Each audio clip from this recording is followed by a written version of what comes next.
আসসালামু আলাইকুম। আজকে গন্তব্য ময়মনসিংহের ইস্টার্ন হেরিটেজ রিসোর্ট। খাগড়াহর তালতলা ঘাট থেকে নৌকা করে যেতে হয়।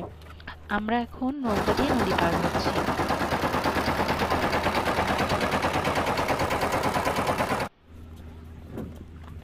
নদীর ওই পারে রিসোর্টে যাবার জন্য অটো পাওয়া যায়। অটো ভাড়া মাথা পিছু 10 টাকা।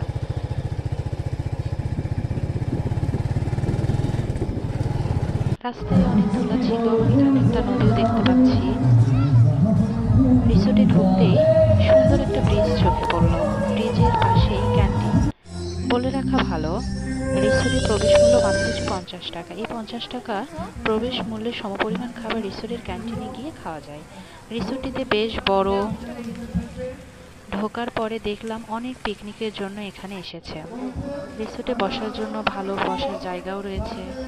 আপনারা যারা ময়মনসিংহ কিংবা আশেপাশে থাকেন, চাইলেই ফ্রি টাইমে এখানে এসে খুব ভালো সময় কাটাতে পারবেন। এখানে আসার পর আমরা অনেক ছবি উঠাইছি। এখানে বারবিকিউ করা হয়। অনেক সুন্দর একটা ফুলের গাছও আছে এখানে। এখানে ছবি উঠাতে পারবেন।